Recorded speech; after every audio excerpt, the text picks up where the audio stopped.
Hello everyone, आप सभी का स्वागत है मेरे यूट्यूब चैनल पर सविता योगा स्कूल में।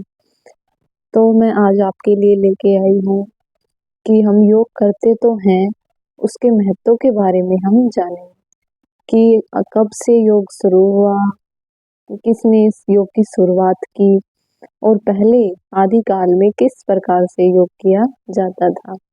योग का हमें महत्व जानेंगे कि किस तरह से वेदों में भी योग का वर्णन किया गया है। वेदों में, गीता में भी, हमारी जो भगवत गीता है उसमें भी योग का महत्व दिया गया है कि किस प्रकार से योग क्रियाएं की जाती थी और हमारे शरीर पर योग का क्या प्रभाव पड़ता है। तो आज हम जानेंगे कि वेदों में किस प्रकार से योग के महत्व को बताया गया है। तो चलिए आइए शुरू करते हैं। सबसे पहले हम जानेंगे वेद के में योग का स्वरूप और मुख्य उसकी विशेषताएं क्या रही। तो चलिए आइए शुरू करते हैं। योग के उद्भव का अर्थ योग के प्रारंभ अथवा उत्पन्न होने से लिया गया है। योग का प्रारंभ आदिकाल से ही है। सृष्टि के आदि ग्रंथ के रूप में वेदों का वर्णन आता है। वेद वह ईश्वरीय ज्ञान है जिसमें मानव जीवन के प्रत्येक पक्ष पर प्रकाश डाला गया है तथा जीवन को सुखमय बनाते हुए जीवन के चरम लक्ष्य यानी कि मुक्ति मार्ग को समझाया गया है। योग करने का सिर्फ ये हमारा तो पर्पज नहीं होता कि हम वेट कम करेंगे। इसमें क्या होता है, हमारे अंदर से शरीर का शुद्धिकरण होता है और हमें ईश्वरीय ज्ञान की भी प्राप्ति होती है।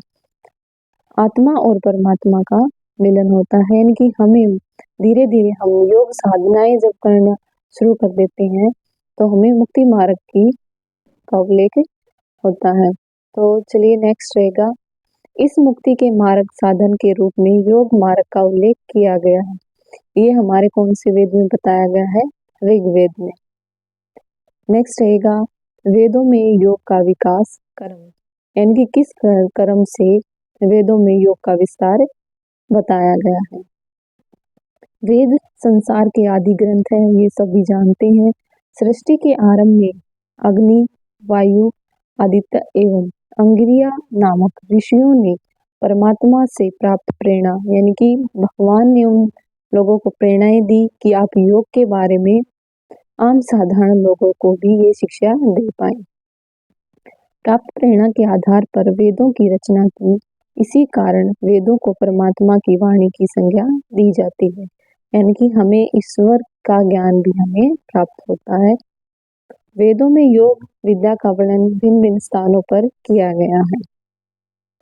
योग परंपरा की मान्यता है कि हिरण्यगर्भ ही योग के आदि प्रवक्ता है, न कोई नहीं है। नेक्स्ट है, वेदों में योगांकों का स्वरूप, यानी कि वेदों में किस प्रकार से योग में जो आसन किए जाते हैं उनका क्या क्या स्वरूप है, किस प्रकार से वेदों में उनका वर्णन किया गया है। तो पतंजलि योग में वर्णित यम, नियम, आसन, प्राणायाम, प्रत्याहार, धारणा, ध्यान, समाधि 8 अंगों को का वर्णन किया गया है, यानी कि ये 8 रूप इस प्रकार से वर्णित है। जब हम योग साधना करते हैं उसमें यमों का की बहुत आवश्यकता होती है, नियम अनुसार हमें योग करना चाहिए। उसमें आसन कौन कौन से होते हैं, प्राणायाम जो हमारे लिए बहुत ही उपयोगी है, प्रत्याहार, धारणा, ध्यान और समाधि, ये 8 अंग दिए गए। तो नेक्स्ट हम जानेंगे, एक एक करके हम 8 यमों का वर्णन करेंगे, किस प्रकार से ये जो 8 अंग दिए गए हैं उनके बारे में जानेंगे। फर्स्ट है, वेदों में यमों का स्वरूप, यानी कि जो यम है वो किस प्रकार से वेदों में वर्णन किया गया और हमारे जीवन में योग के दौरान किस प्रकार प्रभाव डालते हैं। वेदों में यमों का उल्लेख किसी एक मंत्र में विस्तृत नहीं मिलता है। महर्षि पतंजलि ने अहिंसा, सत्य, अस्तेय, ब्रह्मचर्य और अपरिग्रह इन 5 का पांचों को क्या कहा गया है? यम। यानी कि अहिंसा नहीं होनी चाहिए, सत्य के मार्ग पर चलना चाहिए, हमें अस्तित्व का विकास होना चाहिए, ब्रह्मचर्य का पालन करते हुए अप्रिय इन पांचों यमों को हमें अपने जीवन काल में अपनाना चाहिए। तो चलिए आइए अहिंसा से शुरू करते हैं। अहिंसा का अर्थ होता है किसी भी प्राणी को मन, वचन और कर्म से कष्ट न देना चाहिए। ये नहीं है कि हम योग आसना को हमने अपना लिया और हम अपनी वाणी से दूसरों को कटु वचन बोलते रहे। तो हमें क्या करना, योग को सही रूप में धारण करना ही पूर्ण रूप से योग कहलाता है। मन में किसी के प्रति कोई भी अहित की बातें नहीं सोचनी चाहिए, किसी को कटुवाणी न बोलना, कर्म से किसी को कष्ट नहीं देना, किसी भी स्थान पर, किसी भी दिन, किसी भी प्राणी को हिंसा न करना, यह अहिंसा है। यानी कि हमें कहीं भी हम जा रहे हैं, सोशलाइज है या कहीं भी ट्रैवल कर रहे हैं, तो हमें किसी को भी दुख नहीं पहुंचाना चाहिए। नेक्स्ट रहेगा सत्य। हमें हमेशा सत्य के मार्ग पर चलना चाहिए।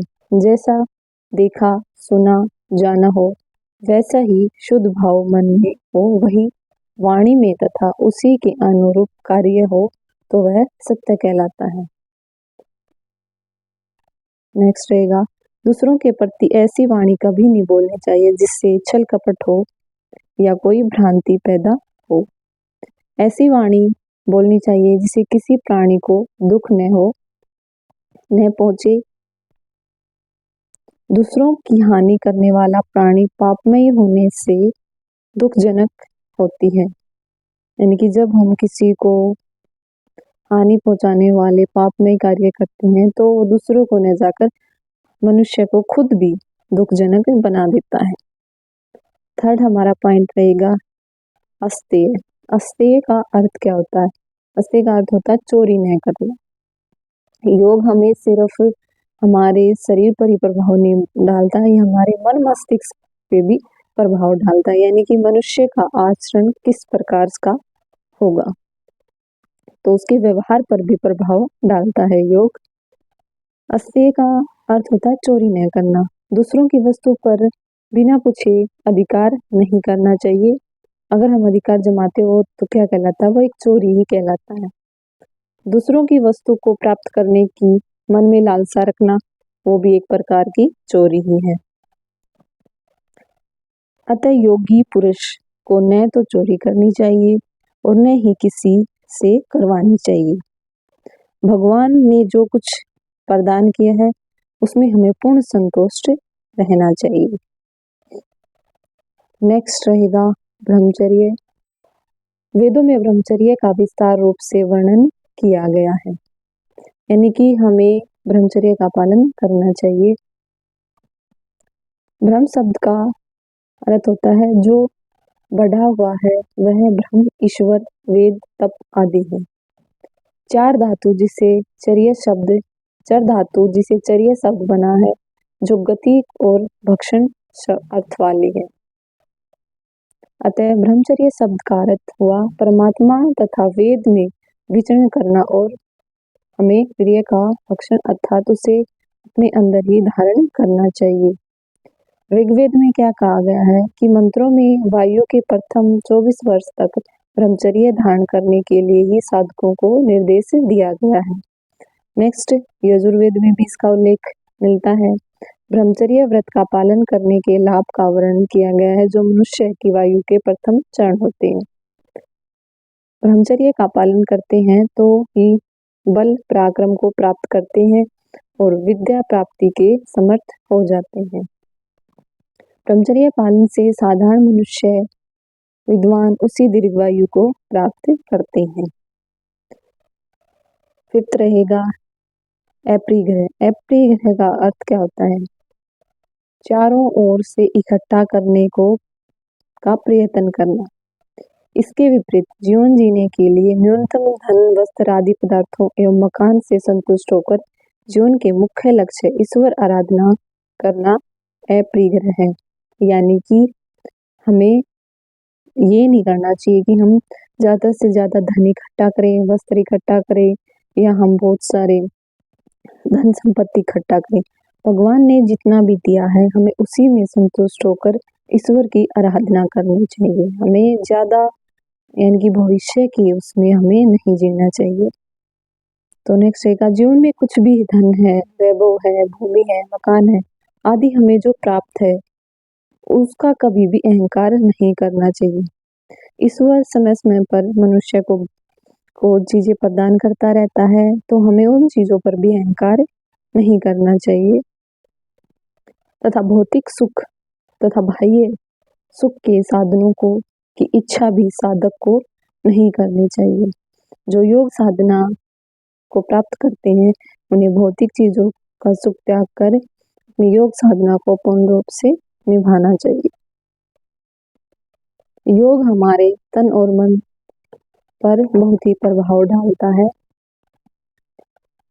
नेक्स्ट है नियम, यानी किस प्रकार से हमें नियमों का पालन करना चाहिए योग के दौरान। महर्षि पतंजलि लिखते हैं, सोच, संतोष, स्वाध्याय और ईश्वर प्रणिधान, यानी कि ये 4 और 5 इस तरह के पॉइंट हैं जो हमारे साधारण जीवन पर प्रभाव डालते हैं। मनुष्य के विचार यानी कि सोच किस प्रकार की होनी चाहिए, धीरे धीरे जो हमारी सोच है योग के दौरान बदलती रहती है, यानी कि अपने आप ही हमारे आचरण में सुधार आता चला जाता है। मनुष्य के विचार होते हैं वो अच्छी शुद्ध हो जाते हैं, उसके तन और मन को शुद्ध करते हैं। जब हम योग क्रियाएं करते हैं, आसन करते हैं, प्राणायाम करते हैं तो हमारी सोच भी बदल जाती है, यानी एक अच्छे मार्ग पर चलना शुरू कर देते हैं। तो जिस प्रकार से मनुष्य का शुद्धिकरण 2 तरह से होता है, एक बाहर से और एक अंदर से। बाहर से मनुष्य का शुद्धिकरण कैसे होता है कि लोग स्नान आदि करने से हो जाता है। जो हमारे अंदर के विचार हैं उनका किस प्रकार से शुद्धिकरण होगा, उनका होगा प्राणायाम योग साधना से। नेक्स्ट रहेगा संतोष। ऋग्वेद में भी कहा गया है कि हे मनुष्य, तू जुआ मत खेल, यानी कि इस तरह से कोई भी गलत कार्य न कर और तू मेहनत कर, खेती कर, कोई भी काम है अपना वो कर, फिर भगवान तुम्हें और अच्छे तरीके से तुम्हारे जीवन को बना देगा। उसी के संतोष कर और उसमें प्रसन्न रहे, यानी कि जो भगवान ने तुम्हें दिया है, जिस कार्य के लिए भगवान ने तुम्हें बनाया है, तो उसी कार्य को करता रहे और उसी में अपना संतोष कर और उसी में प्रसन्न रहे। नेक्स्ट है स्वाध्याय। वेदों में क्या कहा कि ओम का उच्चारण, बार बार यही प्रश्न उठता है कि हमें किस प्रकार से स्मरण करना चाहिए। वेदों में ओम का स्मरण किया गया है, यानी कि बिल्कुल मनुष्य और योग साधना न करके बस सिर्फ ध्यान की अवस्था में बैठते हुए ओम का अगर उच्चारण करता है तो भी वह ईश्वर ज्ञान को प्राप्त करता है। ईश्वरीय परिधान, उस परम गुरु परमेश्वर में सब कर्मों को अर्पण करना ही ईश्वरीय परिधान कहलाता है, यानी कि जब हम तन मन धन से ईश्वर के प्रति लीन हो जाते हैं तो अपने आप को जो हम कर्म कर रहे हैं उसको अर्पण कर देते हैं, तो क्या कहलाता है वो ईश्वरीय प्रणिधान कहलाता है। नेक्स्ट रहेगा वेदों में आसनों का स्वरूप, यानी कि वेदों में किस प्रकार से बताया गया है कि कौन कौन से आसन हमें करने चाहिए, कौन से में आसन हमें फायदा करते हैं। तो चलिए आइए शुरू करते हैं। योगाभ्यार्थी को स्थिरता में सुख एवं स्थिति में बैठना ही आसन कहलाता है।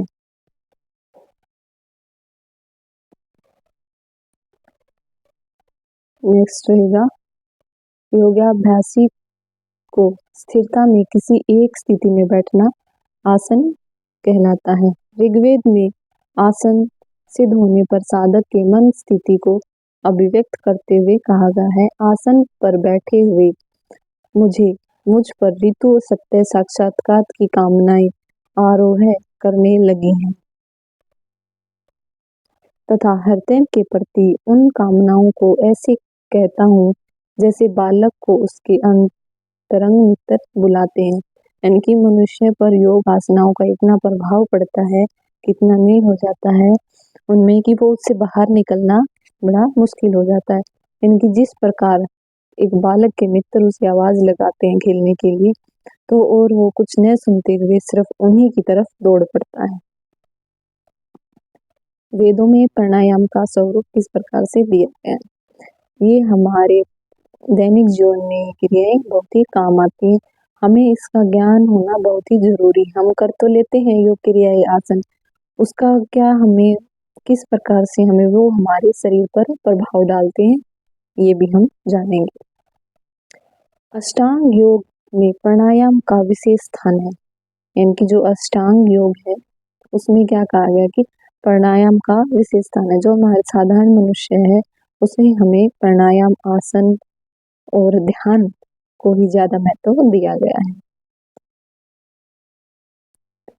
सामवेद में कहा गया है कि वेदों द्वारा श्रवण मनन करने वाले तथा प्राणायाम के अभ्यासियों में परमात्मा विशेष रूप से चमकता है। ये सामवेद में साफ साफ शब्दों में लिखा गया है कि जब मनुष्य प्राणायाम या कोई भी साधक है प्राणायाम को करता है तो परमात्मा रूप में उसमें मिल जाते हैं, विशेष रूप से चमकता है कि उसके प्रभाव उसमें देखा जाता है।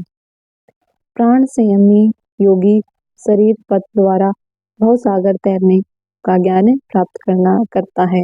ये नहीं है कि प्राणायाम हमें कर लिया तो हमें सिर्फ हमें कुछ ही लाभ मिलेगा, नहीं। यानी कि जिस प्रकार से हमें मोक्ष के मार्ग पर चलने की का ज्ञान प्राप्त होता है उसी प्रकार प्राण यानी कि प्राणायाम करने से कोई भी योगी है उसका शरीर पथ द्वारा भवसागर तैरने का ज्ञान भी प्राप्त करता है। प्राणायाम के अनवर्थ अभ्यास एवं ओम के जाप से, देखिए बार बार ओम के जाप का वर्णन किया गया है कि हमें 5 या 10, 15, 21 बार या 108 बार ओम का जाप करना बहुत ही जरूरी है। नेक्स्ट रहेगा वेदों में प्रत्याहार का स्वरूप। वेदों में प्रत्याहार का स्वरूप। वेदों के अनुसार मनुष्य अपनी इंद्रियों को बाह्य विषयों से हटाकर अंतर्मुख करना ही प्रत्याहार कहलाता है। इसमें क्या बताया गया है कि जो मनुष्य की 5 इंद्रियां हैं वो बाह्य विषयों में न लगकर यानी कि हम बिल्कुल अंतर्मुखी हो जाएं, उसको कि क्या कहा गया है प्रत्याहार। यानी कि जब हम प्राणायाम करते हैं तो हमारा ध्यान पूर्ण रूप से हमारी सांसों पर होना चाहिए। नेक्स्ट रहेगा प्रत्याहार का मुख्य लक्ष्य इंद्रियों को वश में करना होता है। जब मनुष्य की 5 इंद्रियां मनुष्य के वश में हो जाती हैं तो वो पूर्ण रूप से ईश्वरीय ज्ञान को प्राप्त कर लेता है।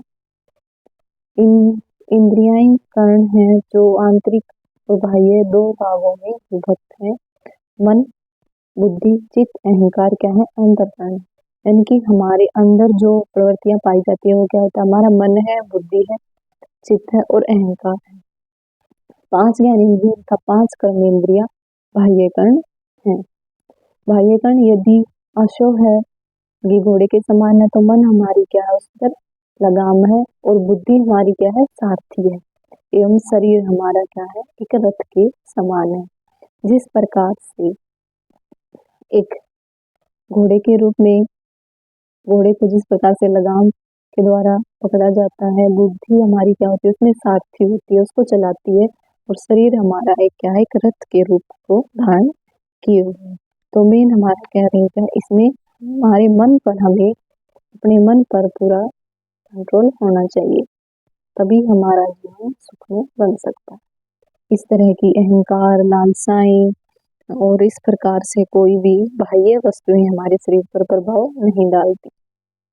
नेक्स्ट रहेगा वेदों में धारणा का स्वरूप, यानी कि किस प्रकार से हमें कोई भी चीज है वो हमें ध्यान करनी चाहिए, उसको धारण करना चाहिए। यजुर्वेद में कहा गया है कि ध्यान करने वाले विद्वान लोग नाड़ियों को अपनी आत्मा से भगवान की धारणा करते हैं।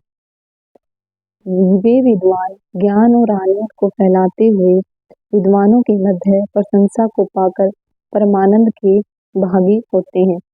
अर्थात परमात्मा की धारणा की जाती है, यानी कि हमें योग साधना में बैठकर भगवान का या ओम का जाप करना चाहिए। इस धारणा शक्ति को बढ़ाकर साधक प्राचीन ऋषियों के समान मोक्ष पद को प्राप्त होते हैं। गायत्री मंत्र का अर्थ महर्षि दयानंद धीमई शब्द का अर्थ बताया गया है। इसमें जब हम गायत्री मंत्र का उच्चारण करते हैं तो उसमें एक शब्द आता है धीमई। तो महर्षि दयानंद ने उस धीमई शब्द को का अर्थ बताया है कि आंतरिक धारणा द्वारा परमात्मा के गुण कार्य स्वभाव को का चिंतन किया गया है। तो उसमें क्या है कि धीमई आंतरिक धारणा द्वारा परमात्मा के गुण कर्म स्वभाव का चिंतन अपेक्षित है। नेक्स्ट रहेगा वेदों में ध्यान का स्वरूप, यानी कि ध्यान लगाना किस प्रकार से वेदों में उल्लेख किया गया है। ऋग्वेदीय मंत्र के अनुसार ध्यान की एक पद्धति बताई गई है कि नंदी नंद आदि जल जैसे समुद्र में ही समा जाते हैं, वैसे ही परमेश्वर में ध्यान करने वाले अपनी इंद्रियों को समेटकर परमात्मा के आनंद में लीन हो जाते हैं। किसी भी तरह हमें ध्यान की अवस्था में बैठना, अपने मन पर पूरी तरह से नियंत्रण करना, इनकी हमारा मन और विचारों से ग्रस्त न हो, यानी कि पूर्ण रूप से हमें ईश्वरीय ज्ञान प्राप्त हो सके और हम अपनी इंद्रियों पर नियंत्रण कर सके। स्नान सोच आसन आदि नित्य कर्मों से निवृत्त होकर सुख, यानी कि अब ये बताया गया कि हमें ध्यान की अवस्था में किस प्रकार से बैठना है। स्नान सोच और आसन आदि नित्य कर्मों से निवृत्त होकर सुख शांति एवं आनंद की कामना करने वाले व्यक्ति प्रतिदिन कम से कम 20 मिनट तक, या फिर आप ज़्यादा समय तक बैठ सकते हैं तो 20 मिनट 30 मिनट या पूरे 1 घंटा तक भी आप योग साधना कर सकते हैं। भगवान का ध्यान उपासना अवश्य करें। हमारे इस भागदौड़ भरी जिंदगी में अब जैसे कि किस तरह से लोग टेंशन या इस तरह से की बीमारियों से ग्रस्त रहते हैं, तो उसमें क्या करना चाहिए, अपने लिए 20 मिनट का समय जरूर निकालें और उसमें योग साधना ध्यान जरूर, ईश्वर का ध्यान का जाप का जरूर करें।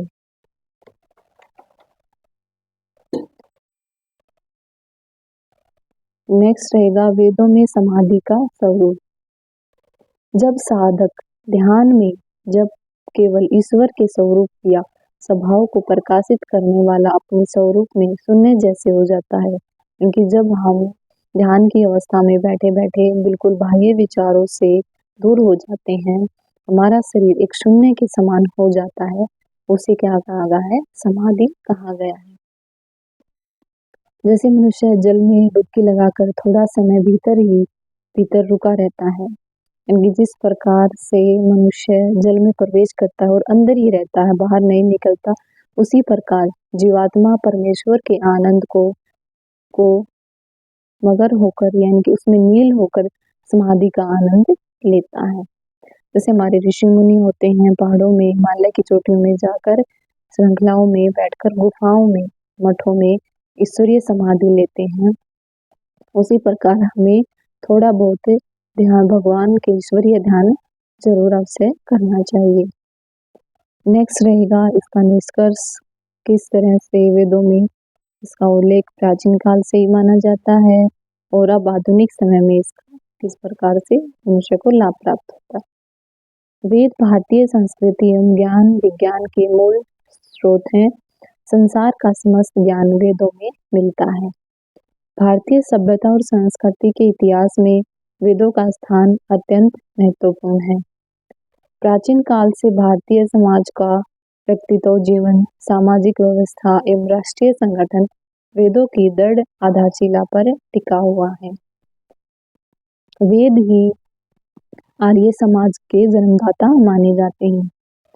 सत्य प्रमाण है कि तथा सूर्य के समान अपना प्रकाश करता हुआ समस्त अन्य पदार्थों को प्रकाश करने वाला है। यानी कि जिस प्रकार वेद आर्य समाज के जन्मदाता माने जाते हैं, इसे सिद्ध होता है कि जिस प्रकार सूर्य की किरणें पूरे समाज को रोशन कर देती हैं, प्रकाश डालती हैं, उसी प्रकार ईश्वरीय ज्ञान भी हमारे जीवन को एक अनेक अलग प्रकाशवान और कृतिवान शरीर को बना देता है।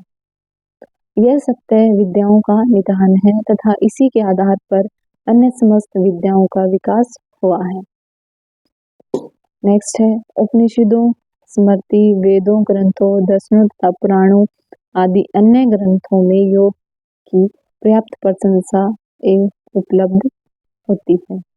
तो ये था हमारा आज का सेशन कि वेदों में भी किस प्रकार से योग का उल्लेख मिलता है। ये नहीं है कि हम आज से ही योग क्रियाएं करते हुए आ रहे हैं, क्योंकि योग क्रियाएं का हमारे जीवन में सिर्फ यही प्रभाव पड़ेगा, यानी कि हम ईश्वरीय ज्ञान को भी धीरे धीरे प्राप्त करते हैं और हमारे स्वभाव में भी फर्क आता है, हमारे नेचर में, हमारे चाल चलन में बहुत ही प्रभाव डालता है। तो ये पूरा अगर आप स्क्रीनशॉट लेना चाहते हैं तो स्क्रीनशॉट भी ले सकते हैं। एक एक करके मैं आपको दिखा देती हूँ।